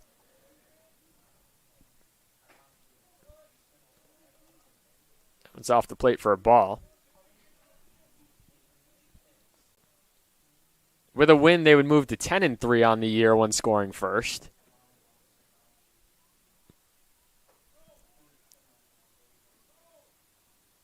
do the math on that, that means they are 3-11 when their opponent scores first this year. So when the Eagles take a lead, they hold on and they maintain it throughout the rest of the game. That's been the motto for them so far this year, it seems like.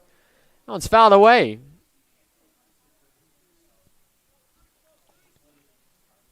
2-2 count. 2 outs.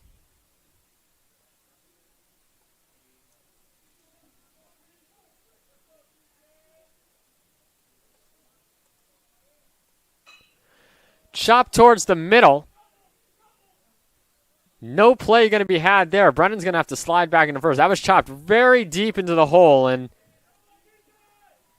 neither the shortstop in Nepper or the second baseman Bongiorno were able to range over and grab that. So runners on the corners for Rivera, who has a chance to do some damage now and give Post a bit of an edge going into the bottom of the 7th inning.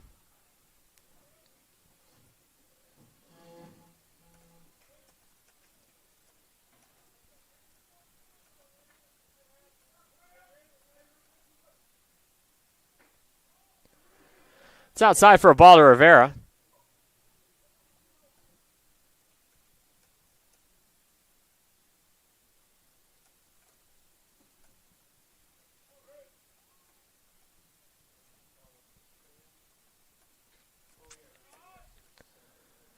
One's upstairs too, so the count moves to 2-0.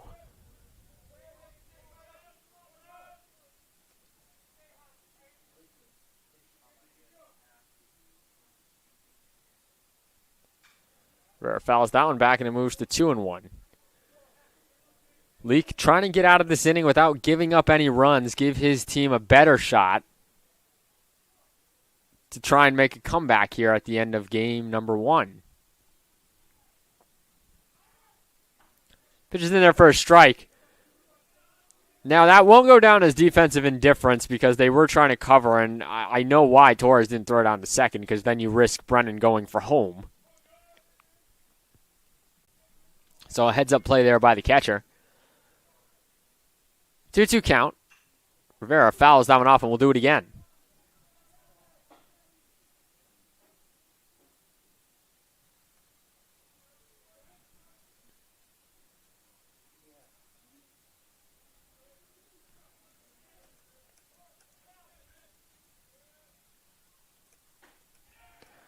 Swung on and missed. Leak gets Rivera swinging.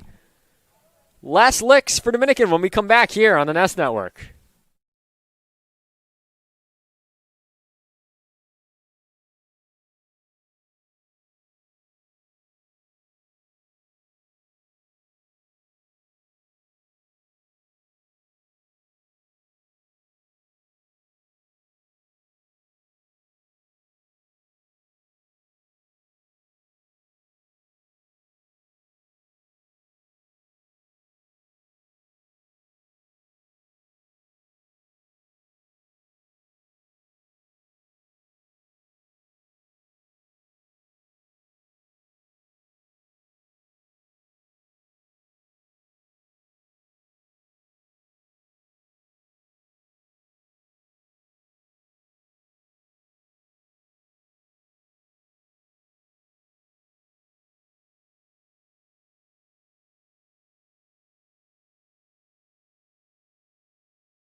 Brennan Holligan on the mound still, 100 pitches, so we were just talking about it up here. How long is his leash going into this final inning? Especially in only a 2-run game. And Bongiorno has had Holligan's number so far. He's 1 for 1. And Richmond's had Holligan's number. He's 2 for 2. Those are the next 2 hitters up. Holligan working quickly, though. 1-1 count already. I think somebody is getting loose in the bullpen. Two people are... I see two catchers, and I see two people throwing. In their first strike, though, may not even need it, though, if the way Holligan keeps throwing now. That will be something to keep an eye on. If the runner gets on, do they call to the bullpen? As Bongiorno goes down swinging. 1 out for Richmond.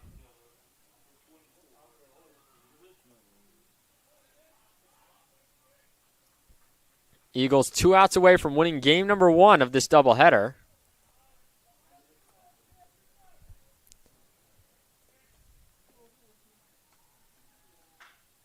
Popped up on the infield.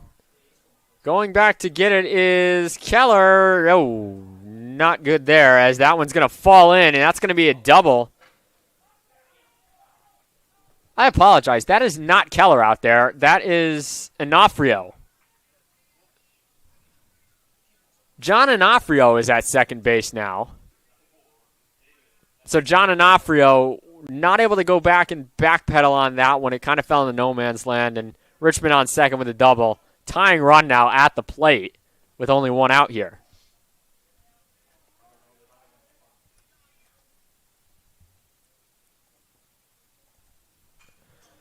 Fouled off to our right. Nepper does.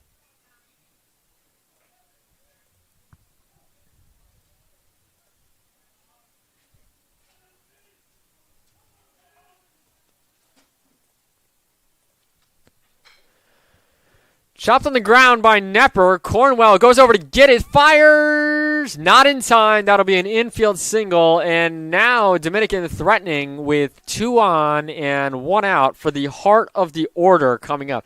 But I want to point out, too, that Post has been very efficient in retiring the heart of the order. The 2-3-4 hitters are combined 0 for 9. Excuse me. I'm a few behind now on the screen. Nepper was 0 for 3. Now 1 for 3. 1 for 4. Gilligan and Kettle Tucky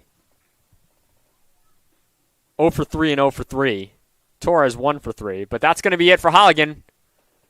He comes off the mound. It'll be first and second. No, we're waiting. Oh, yeah, no, he is coming off the mound. New pitcher coming in. We'll get it for you after the break here on the Nest Network.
Ty Gilligan at the plate. We've got some drama here in the 7th inning. Jake Bowman, the freshman right-hander, coming in to try and close the door. This is a save situation because it is less than a 3-run lead. And also, well, he's coming in with the go-ahead game-winning run, I should say, at the plate. Keep in mind, Dominican is the home team. And Gilligan lines that one in the right field. It's a base hit. Coming around from third, you will not score. He's going to be held up over there. Is Richmond. And now the bases are loaded for the cleanup hitter in Kettle Tucky. Davin Kettle Tucky at the dish with a chance to potentially tie it, to potentially end it. All depends on what happens here.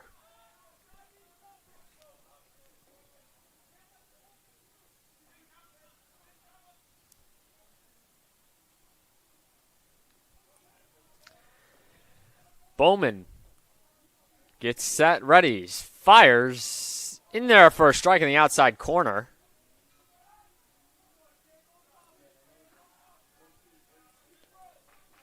And he's head in the count, 0-1 to Kettle Tucky. Tried to go back to that outside corner, didn't get it that time. The count moves to 1-1.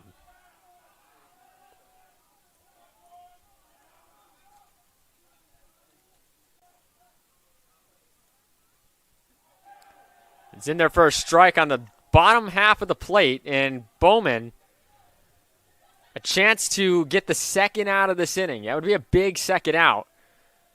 If you're Dominican, you do have the chance to also score a run on a sac fly. Keep that in mind, too. Make it a 4-3 game. And, man, Kettle Tucky just got a piece of that. That one looked like he was about to hack and miss. He's able to stay alive.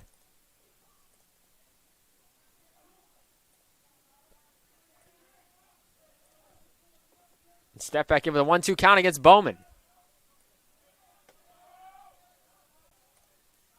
Bowman set, delivers.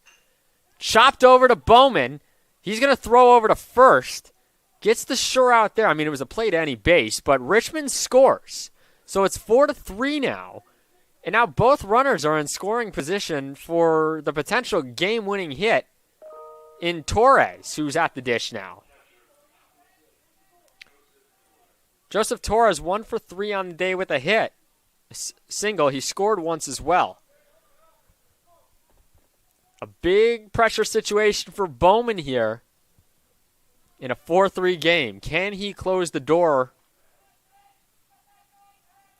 on Dominican? Or will Dominican have a rally in their bones and win game 1? Ooh, sliced foul to the right side. 0-1 the count.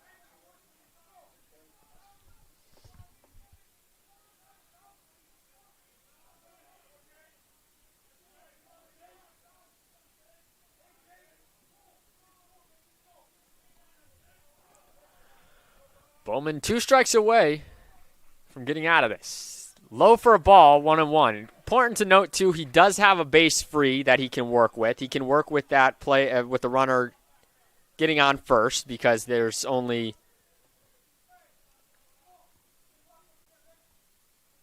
second and third occupied.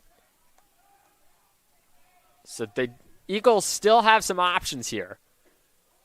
Outside for a ball, count moves to 2-1. Torres, who I've mentioned numerous times in this game behind the plate, has struggled today with catching, even though it hasn't led to any advancement of bases because there was no runners on. A shot here to make up for it all. Fouls it off, 2-2 the count. Post 1 strike away from taking game 1 by a 4-3 score.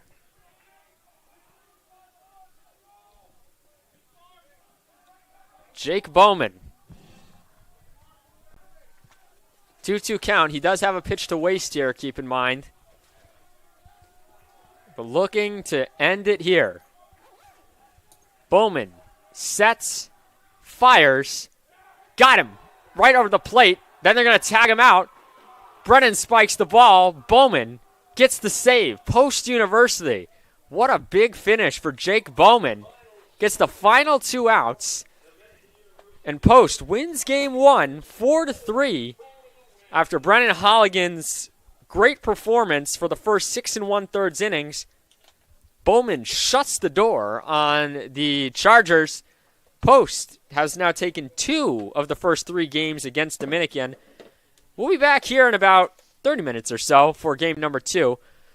And look forward to, after game number 2, having a post-game interview with, probably going to go with Jake Bowman. And then if we have a game 2 hero, we'll bring him up here as well. So that'll be after game 2. But for now, we'll sign off on game number 1. Mike Vesci joining you here. Post wins game 1, 4-3, here on the Nest Network.